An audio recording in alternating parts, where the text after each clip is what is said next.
na presença dos bons amigos espirituais, dos anjos protetores, nossos guias, guardiões, que tornam o ambiente propício à elevação dos pensamentos, do propósito superior.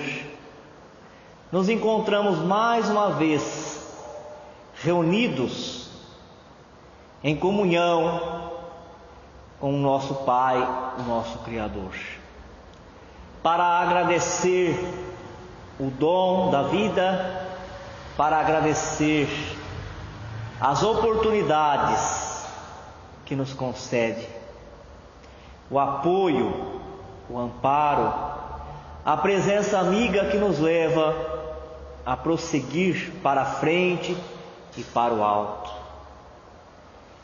E na lembrança do amor e da humildade, evocamos entre nós a figura excelsa de nosso Senhor Jesus, aquele que fez de si próprio, da sua existência, do seu compromisso, um caminho que haverá de levar toda a família humana ao encontro da verdade e à plenitude de uma vida equilibrada, de uma vida saudável, alinhada às leis do Criador, que proporciona àquele que evolui, que se aprimora e que consegue este êxito, a felicidade plena,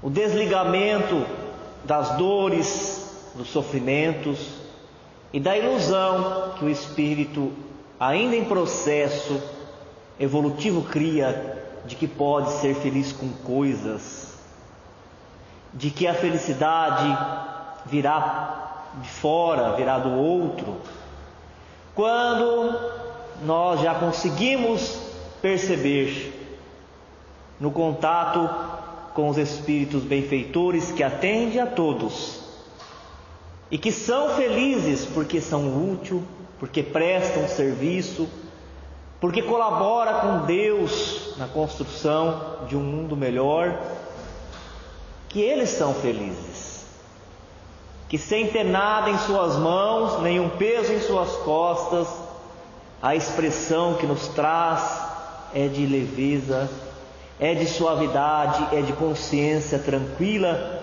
e de mãos limpas perante o compromisso reencarnatório, as várias existências experimentadas na Terra. E nós espíritas temos muito para agradecer, porque as instruções tão direta, tão clara, tão objetiva, nos coloca a par daquilo que nós estamos fazendo na face planetária. E apesar da nossa pequenez, a responsabilidade se agiganta, porque é colocado em nós a responsabilidade de esparramar a esperança, de propagar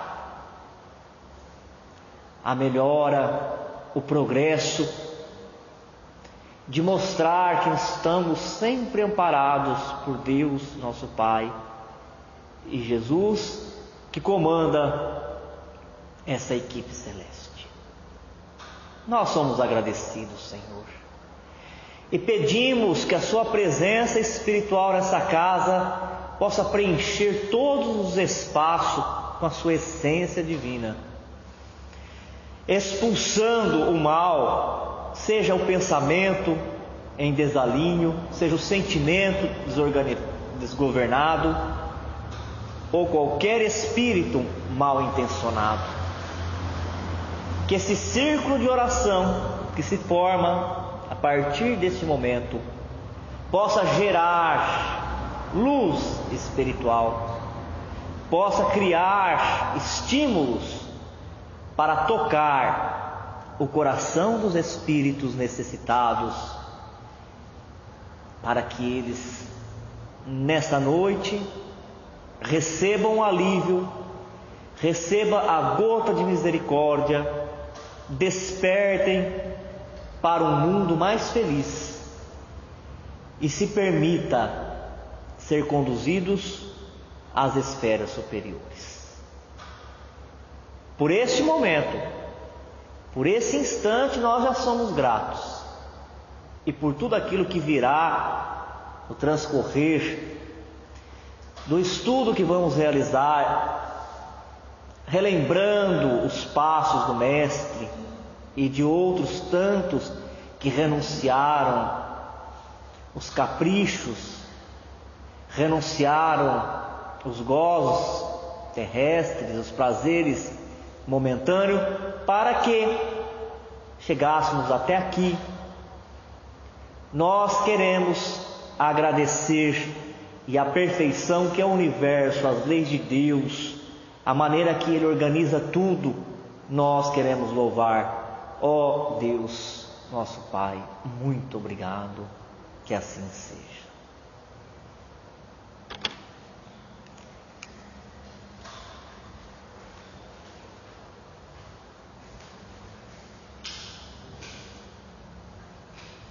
Boa noite.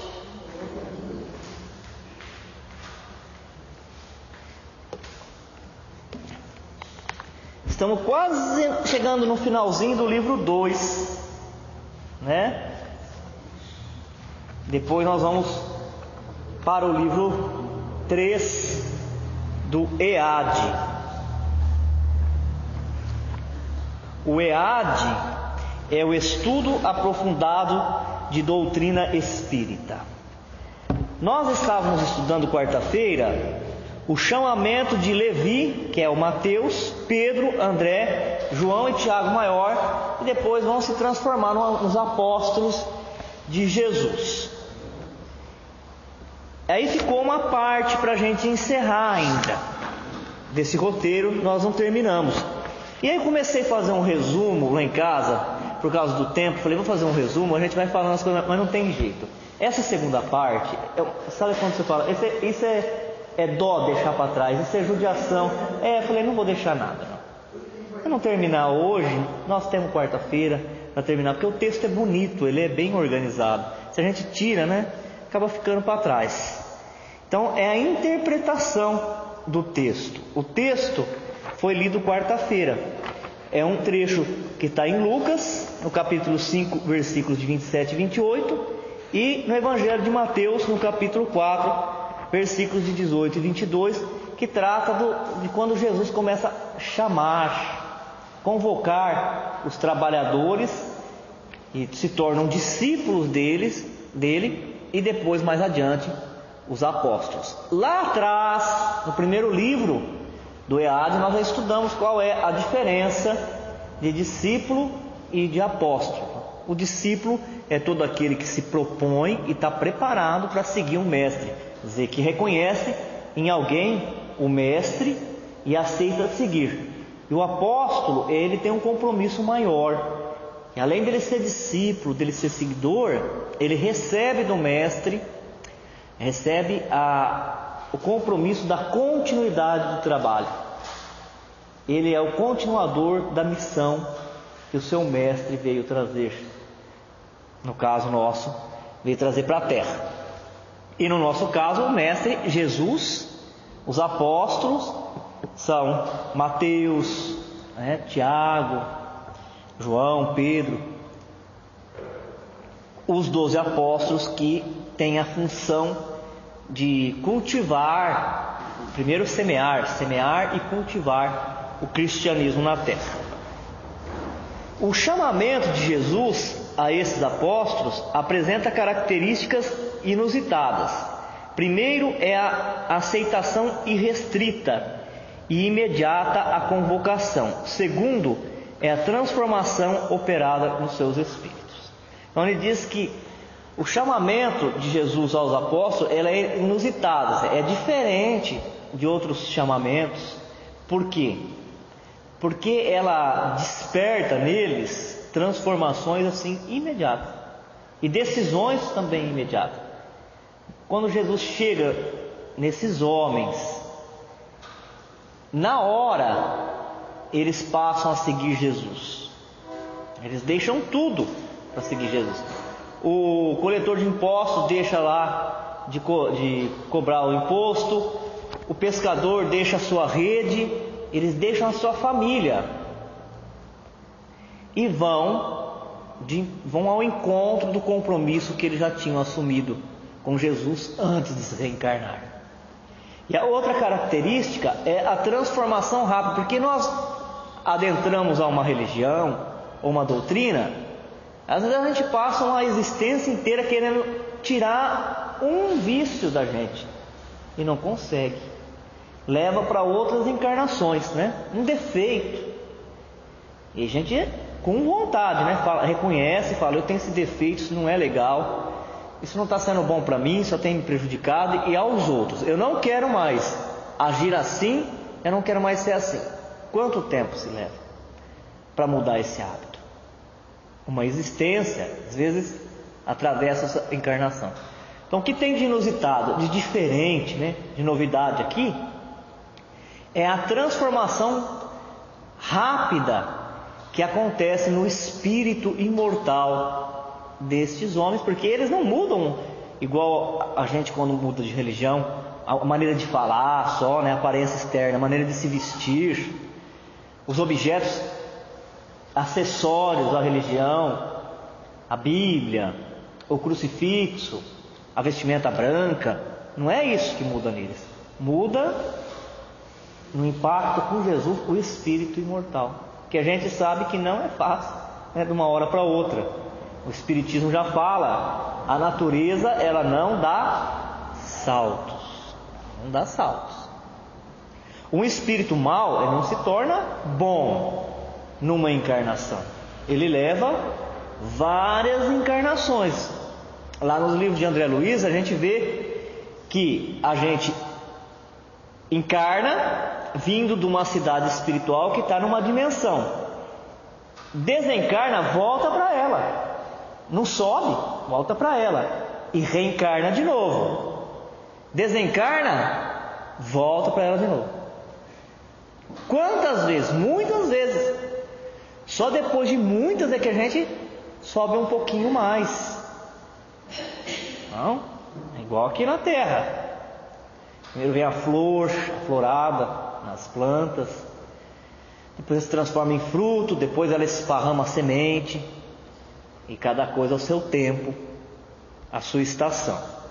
Então, o texto fala que no caso dos apóstolos foi uma coisa assim inusitada, diferente de tudo o que já se tinha visto, porque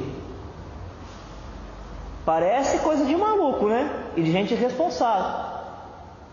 Chegar alguém e falar assim: me acompanha, e ia deixar tudo, todos os compromissos, tudo. Você sabe quem faz isso com a gente hoje? A mediunidade faz isso.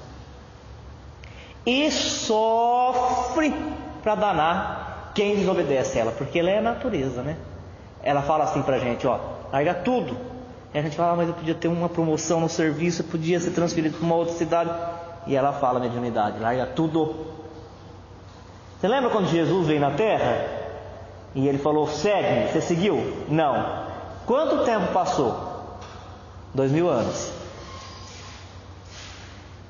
A mediunidade faz isso. E quanto mais ostensiva ela é, mais forte é o chamamento, né? Não, eu não queria ter mediunidade. Queria, ela me atrapalha. Mas por que ela já atrapalha? Porque ela me obriga a ter disciplina. Se eu quero ir para um lado e eu vou para o outro, não acaba bem, né? Não consegue, não dá certo. É mais ou menos assim. Só que aqui a diferença é que é de forma espontânea. Depois veio o despertar da mediunidade no Pentecostes.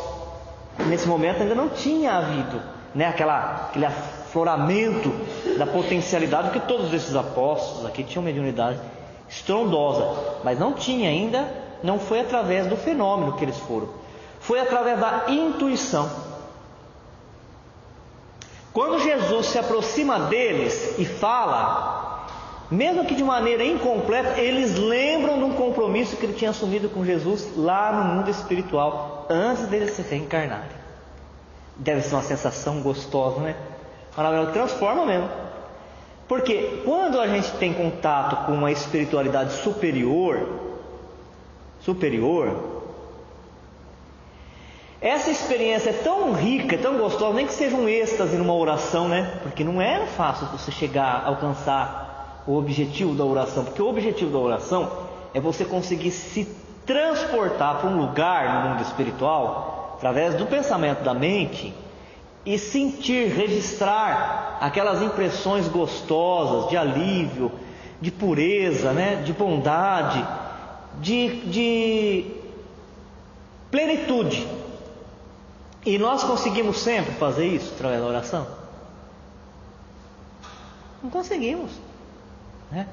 Você está fazendo uma oração, uma prece, o trem passa, você já se incomoda, já se irrita. Você está em comunhão? Não está? Quando você está, você já deve ter entrado. Alguém, pelo menos uma vez na vida, já deve ter entrado nesse estado de alegria espiritual na prece. Você não ouve o barulho do trem, você não ouve, a luz acendeu, você não vê, a pessoa levantou, você não percebe. E aí, depois o que a gente fica perseguindo a vida toda?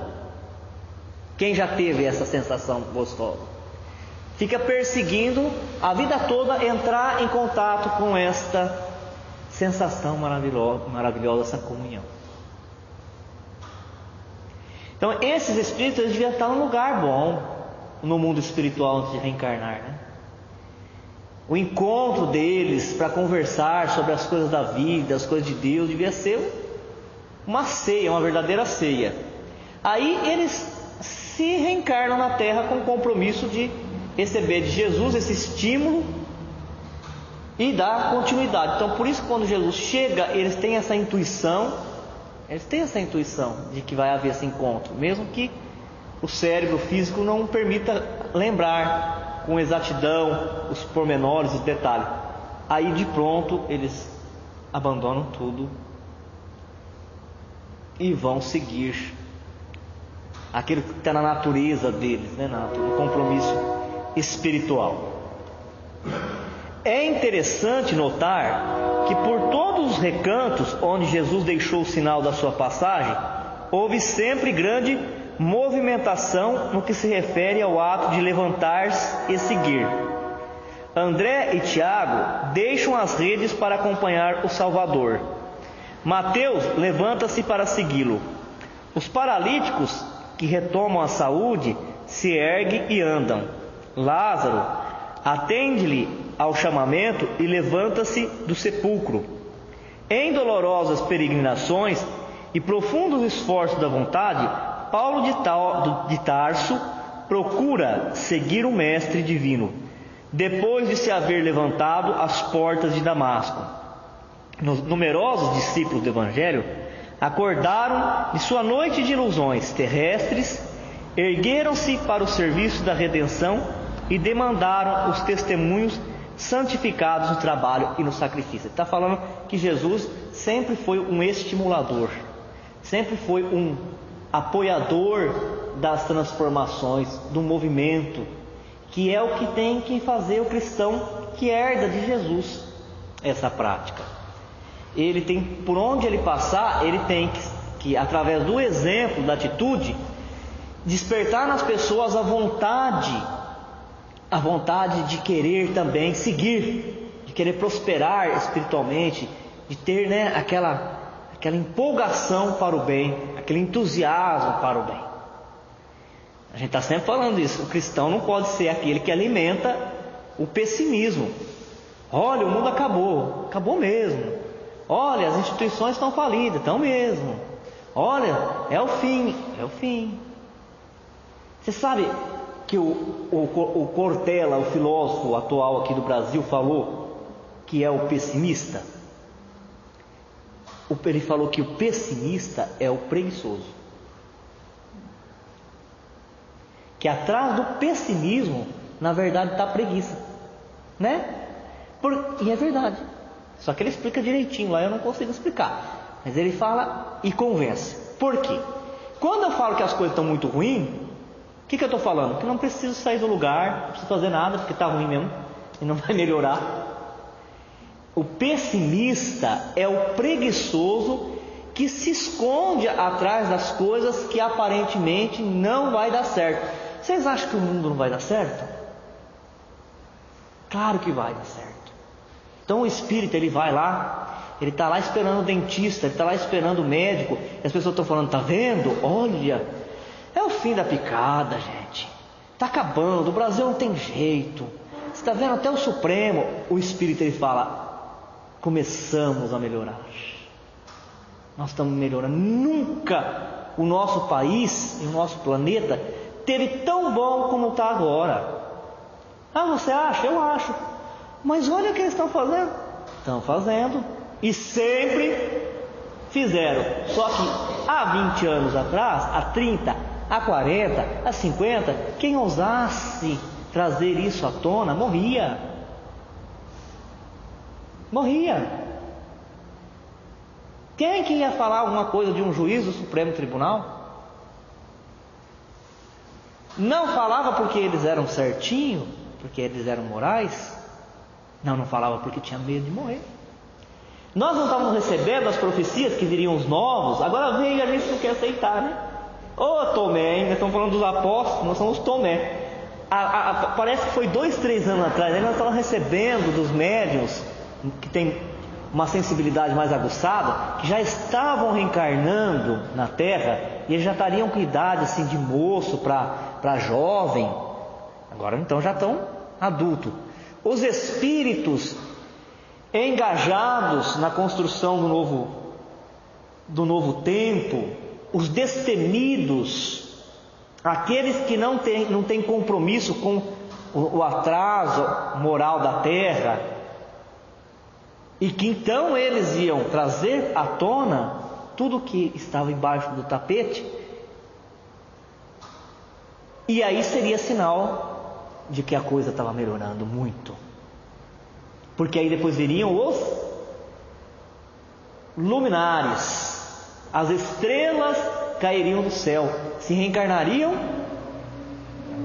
os espíritos que se evoluíram na terra e estavam lá na última camada, a camada divina, para vir para a terra, inaugurar um novo tempo, e outros que viriam de outro planeta trazer novidades para a terra. E agora está acontecendo, e o espírito fica lá. Ele entra na onda do outro, tu fala, você vê quanta doença? Ele fala, é verdade, né? Olha, você vê quanta corrupção? Nossa Senhora. Ou porque não entendeu ainda a doutrina espírita, ou por causa daquilo que o palestrante falou segunda-feira, né? Tem vergonha. Não falou isso? Que a gente tem vergonha de passar adiante? Parece que todo mundo está falando mal do nosso tempo, da nossa juventude. Se eu falar o contrário, eu chamo a atenção para mim, né? Aí eu tenho vergonha de assumir aquela posição. Então ele fala, onde Jesus passou, ele não pegou as pessoas e carregou. Ele foi um incentivador, ele levantou as pessoas. Ele, pela irradiação dele, pelo comportamento, pela maneira de compreender a vida, de se relacionar com Deus, com o Criador, ele incentivava as pessoas que estavam ao redor dele a levantar e fazer. Levantar e fazer. Fazer o quê? Em busca de melhorar a sua vida. Enquanto alguns acham que devemos fazer para o outro, né? Vamos fazer para o outro, ou vamos buscar alguém que faça. Jesus sempre foi o incentivador. Ele foi aquele agente despertador da centelha divina que nós temos. Nós somos seres divinos, com personalidade falha. Por dentro, fomos criados por Deus. Por fora, temos ainda as manchas, as marcas escuras do egoísmo, do orgulho, que vai sendo limpa em cada existência, que vai sendo lapidada em cada encarnação, para que essa luz possa se exteriorizar sem nenhum obstáculo. Mas nós somos, e Jesus compreendia isso. E também, sempre bom relembrar aquela passagem quando o governador lá do nosso lar, gosto muito da coleção de André Luiz, sabe por quê? Porque quando falta palavra, quando a gente vai estudar o Evangelho, quando falta exemplos, a gente pega sempre do André Luiz, porque o Evangelho ele fala para o espírito imortal, para toda a humanidade, seja a humanidade da Terra, seja a humanidade do outro planeta. E os livros do André Luiz, ele fala da nossa vida, né? Da nossa vida prática, do levantar, do acordar, do dormir, do nascer, do morrer. Fala mais daquilo que é do nosso cotidiano. Então fica mais fácil ilustrar. Quando o governador, que já é uma pessoa assim de aparência, ele optou, porque o espírito não tem aparência física, ele opta, né? O espírito, quanto mais atrasado, mais parecido com o homem encarnado, e quanto mais adiantado, mais desmaterializado ele é.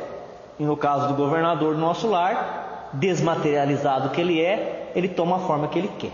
Então ele toma a forma de um ancião, porque ancião remete a sabedoria, acolhimento, afeto. E aí, então, quando André Luiz vai conhecer o governador lá no palácio, que é um palácio, apesar de ser um plano espiritual, onde eles buscam seguir o Evangelho, mas é de uma beleza que impressiona, sim, beleza e simplicidade que impressiona. Então ele já foi com aquela convenção humana, aquilo que nós temos na nossa cabeça aqui, né? Autoridade, poder, gente que não tem tempo para atender nós, né? Gente que escolhe quem atende. E aí o colega lá fala: você pode ir lá falar com o governador, se tem dúvida? Ele fala: eu? O governador de uma cidade que tem 1 milhão de pessoas vai me atender? Vai me atender, pode ir lá. E ele foi. Na hora que o homem viu o André, ele se inclinou. E o André, acostumado com o hospital, o que ele pensou? O homem está infartando, está morrendo de novo, está passando mal. Assustou. E depois que percebeu o que ele estava fazendo por vontade própria, ficou constrangido. Falou: quem sou eu para este homem, com essa autoridade, essa responsabilidade? Eu que acabei de sair do umbral aqui, os espíritos me acusando de suicida e de outros impropérios, fiquei com vergonha, né? Mas o governador, ele reverenciou. O que não é raro quando se trata de espírito superior, porque também dizem os médiuns que quando os espíritos vinham na sessão onde o Allan Kardec, o codificador da doutrina espírita, presidiam, os espíritos cultos, filósofos, religiosos eminentes da Terra, que viam Kardec, não como nós vemos, mas viam com os olhos espirituais, também reverenciavam Allan Kardec. Na verdade, o que esse governador estava reverenciando não era o André Luiz que nós conhecemos, né? Ele estava reverenciando aquela criação de Deus. Nós temos dificuldade em entender isso, que nós somos criação de Deus. Quando a gente conseguir compreender isso, que não é com o cérebro, é compreender espiritualmente, nós vamos ter uma preocupação muito grande de fazer qualquer mal conosco mesmo. Porque a gente vai falar: eu estou guardando aqui a luz divina, é a luz de Deus em mim. Se eu fizer alguma coisa de errado, eu estou ofendendo, maculando essa luz divina. Então eu vou fazer de tudo para que o meu corpo físico, o meu corpo espiritual seja um templo onde eu posso guardar, carregar essa luz divina, ela possa irradiar e eu não tenha vergonha dos meus atos e dos meus pensamentos que possam contaminar essa luz. Então, quem é que estava sendo reverenciado ali pelo governador? Era o ser divino, ou aquilo que os orientais falam, né? Quando eles falam namastê, namaskar, quer dizer, o Deus que está em mim reverencia o Deus que está em você. Todos nós fomos criados por Deus. E Jesus, Ele não é aquele que vem carregar como a gente pensa. A gente pede, lógico. Ele é aquele que vem incendiar essa luz divina. Então, o texto está falando isso para a gente. Toda vez que Jesus passava, e toda a citação do trabalho de Jesus vai falar que Ele levantou o paralítico, Ele levantou o cego, e eles se movimentaram, né? Seguiram Jesus, seguiram na praia, seguiram no barquinho, seguiram no monte, seguiram um bom exemplo. Mas quem caminhou? Quem tem que caminhar? É o Espírito. Infelizmente é o que muitas vezes afastam as pessoas das casas espíritas. Elas vêm com aquela intenção do mágico, de que alguém é poderoso o suficiente para mudar a vida dela. E aí a doutrina espírita, ela vem de novo trazer o Evangelho, trazer o Jesus que levanta as pessoas, mas elas têm de caminhar por ela mesma. E fala: você tem que fazer a reforma. Quando você fizer a reforma, você vai ver como que a tua vida vai mudar. Aí você vai ter paz de espírito, porque mesmo que os outros não estejam em paz, e eles não queiram a sua paz, eles provoquem a sua desarmonia, a paz que você constrói dentro, ninguém tira. Quando você muda a tua compreensão de vida, você perde dinheiro, você não fica aborrecido, né? Não por imprevidência, claro que não. Se for por imprudência, imprevidência, aí você fica aborrecido, porque você vê um erro de comportamento em você que tem que ser mudado, aí você chora, né? Porque você fala: nossa, por mais que eu me esforço, eu não consigo fazer o que é certo, como lá nas bem-aventuranças. Bem-aventurados que choram, porque eles serão consolados, né? Bem-aventurados aqueles que entendem que estão no erro, porque eles estão um passo em busca de resolver, de mudar. Porque quem acha que não tem nada para mudar, vai ficar muito tempo estacionado. Mas é isso, a doutrina espírita, assim como o Evangelho de Jesus, ela chama os espíritos a fazer, a realizar, a exercitar as suas forças espirituais. Todo o resto é auxílio. A espiritualidade, ela vem, ela nos banha, porque tem a lei das afinidades, a lei dos fluidos. Elas trazem os fluidos carregados de boas impressões, de alívio, de boa sensação. Mas o responsável por manter essa energia, né, somos nós. É que seria um passe, um trabalho mediúnico, desobsessão, atendimento da espiritualidade, seria como alguém que nos traz num frasco transparente, cristalino, uma água pura e límpida. Eles nos apresentam isso e nós recebemos. Mas e aí, depois que ela estiver conosco? Quanto tempo ela vai ficar daquele jeito? Quanto tempo? E quando nós saímos para a rua, quando nós vamos para a nossa casa, quando nós vamos para o ambiente de trabalho, quando nós convivemos, o que nós fazemos com a água? Se eu tenho espiritualidade, eu consigo mantê-la transparente, potável.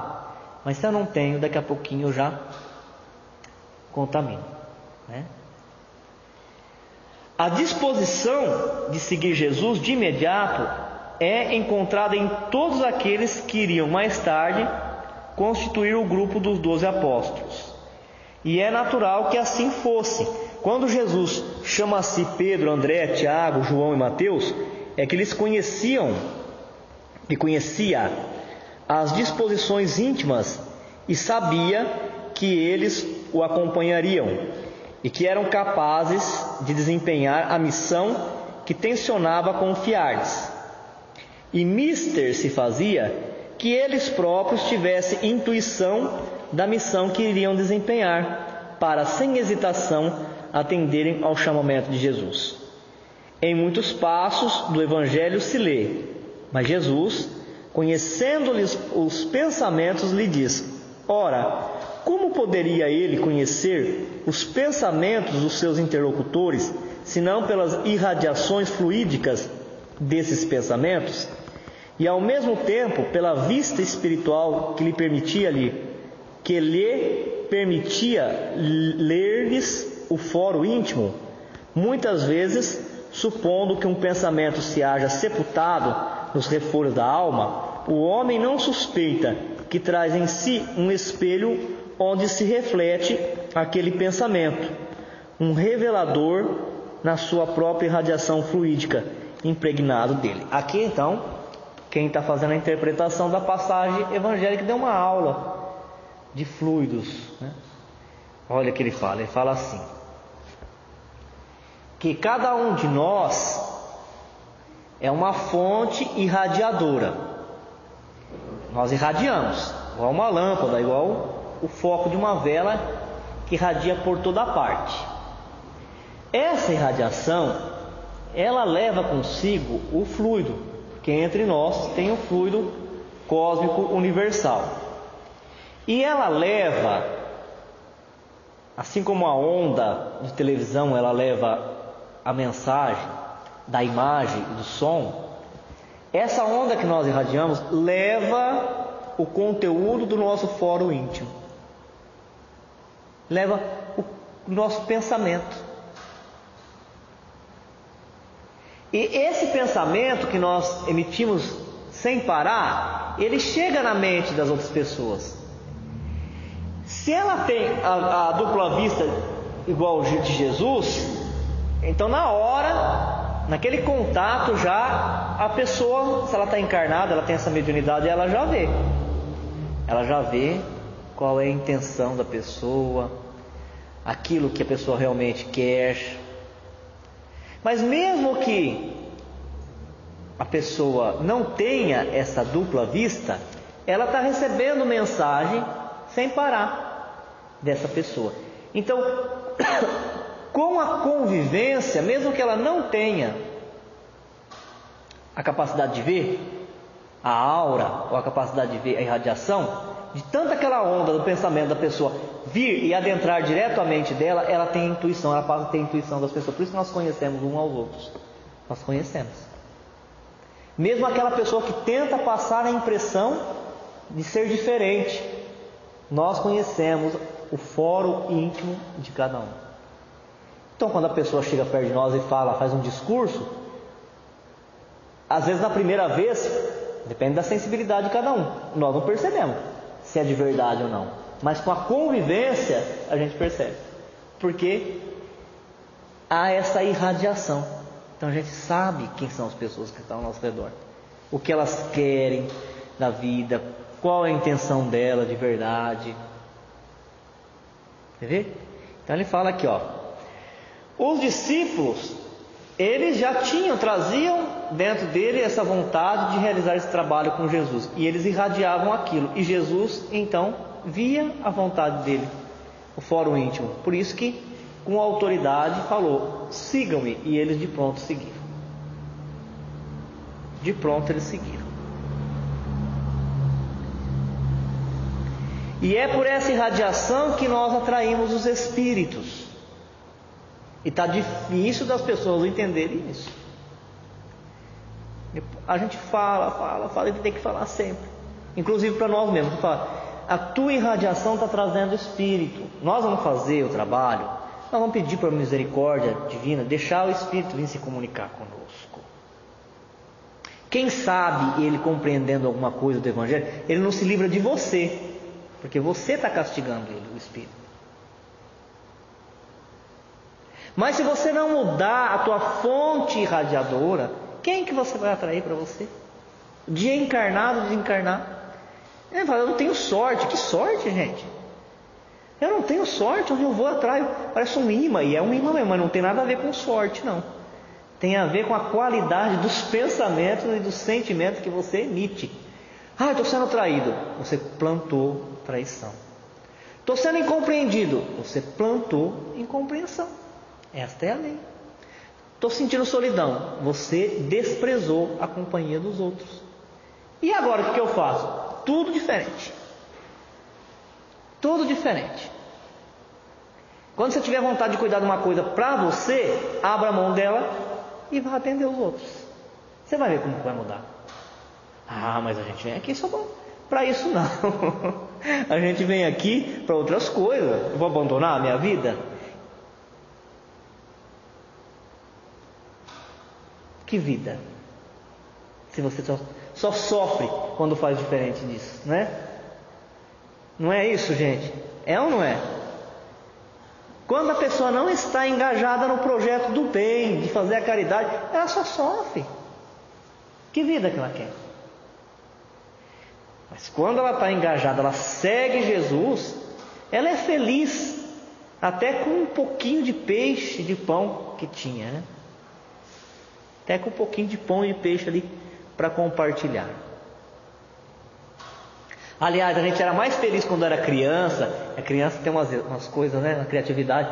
Pegar uma panelinha com óleo escondido do pai e descascava batatinha e fritava no meio da rua, comia com os colegas, ou fritava um peixinho lá no córrego, do que nos melhores restaurantes que a gente vai, não é? Aquela alegria ali, compartilhada com os colegas, onde que a gente encontra isso depois que a gente é adulto? Mas está difícil da humanidade entender isso. Então nós atraímos pela irradiação que nós temos, circunstâncias, fatos, pessoas e espíritos. E espíritos. É evidente isso. Você acha que a espiritualidade que trabalha numa cidade, não precisa nem ser tão avançada, não é uma cidade assim que já tem um propósito bom. Eles vão deixar, os espíritos vão deixar os compromissos dele para vir assistir aquelas pessoas que não estão a fim de ajudar o próximo, que elas querem resolver só questões delas, questões materiais? Não vão.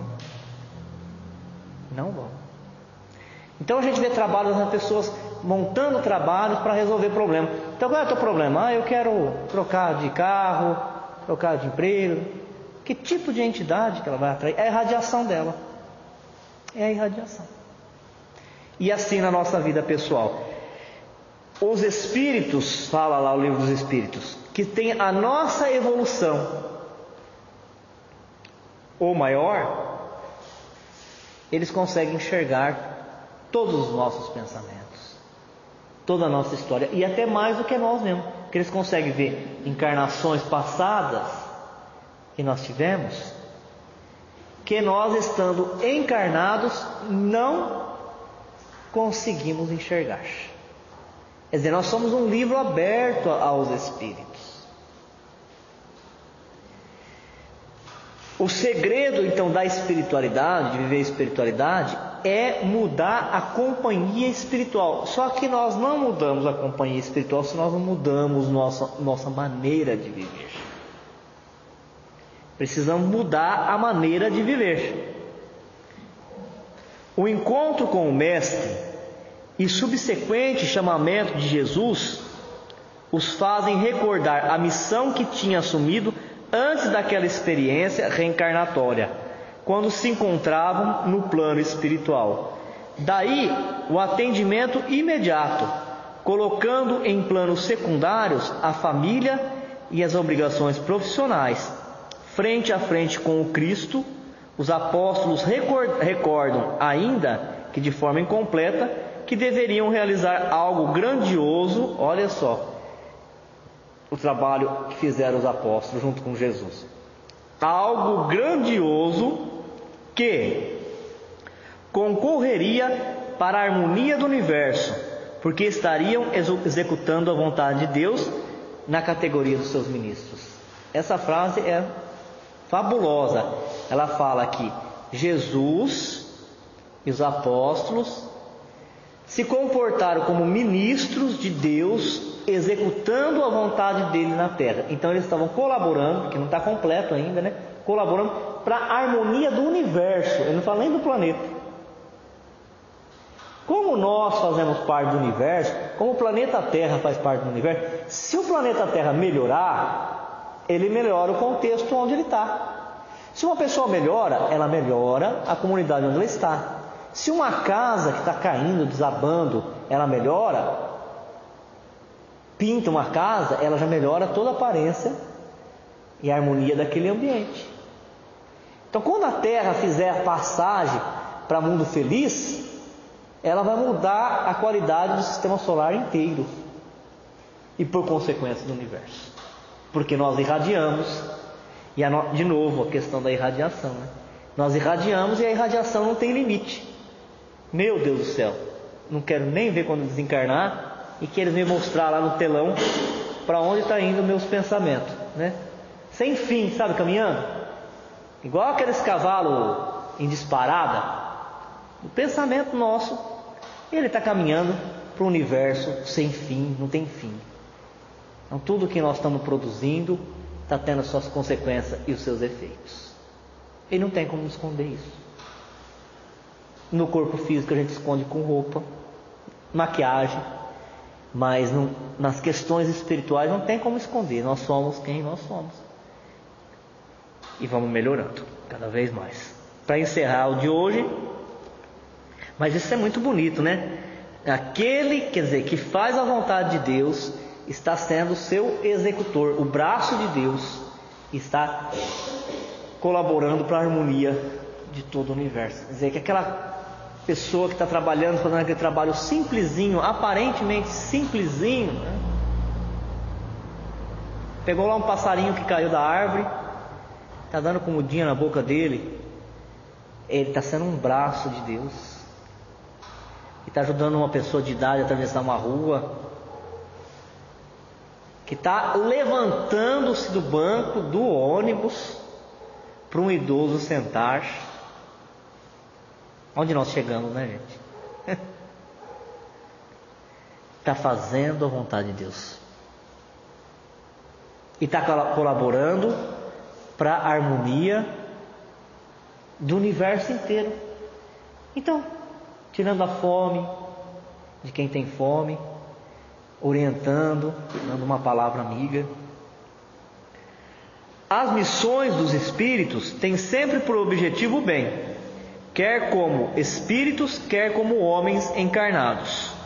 São incumbidos de auxiliar o progresso da humanidade, dos povos ou dos indivíduos, dentro de um círculo de ideias mais ou menos amplas, mais ou menos especiais, e de velar pela execução de determinadas coisas. Os apóstolos não sabiam, no momento da convocação, qual seria a extensão do trabalho que teriam de realizar junto a Jesus. Ignoravam também que a missão do Mestre de Nazaré iria transformar o mundo, estabelecendo um marco divisório de eras antes e depois do Cristo. Mesmo assim, sem nenhuma vacilação, seguiram-no. O Cristo foi o iniciador da mais pura, da mais sublime moral, da moral evangélico-cristã, que há de renovar o mundo, aproximar os homens e torná-los irmãos, que há de fazer brotar de todos os corações a caridade e o amor do próximo, e estabelecer entre os humanos uma solidariedade comum, de uma moral, enfim, que há de transformar a terra, tornando-a a morada de espíritos superiores aos que hoje a habitam. É a lei do progresso, a que a natureza está submetida, que se cumpre, e o Espiritismo é a alavanca de que Deus se utiliza para fazer com que a humanidade avance. Para onde nós estamos indo? O povo não fala isso? Nós não começamos o estudo falando? Nós estamos indo para um planeta que será a moradia de espíritos superiores. Isso é fé. É a fé raciocinada, daquele que tem certeza de que existe um propósito superior para tudo, e quem está no comando é Deus. Então, nós vamos chegar lá. E o Espiritismo é o que, gente? É uma religião? Apenas? Olha o que ele falou aqui. O Espiritismo é a alavanca. É a alavanca que Deus utiliza para fazer a humanidade avance. Aí a gente se pega pensando, né? Eu sou um privilegiado de ter reencarnado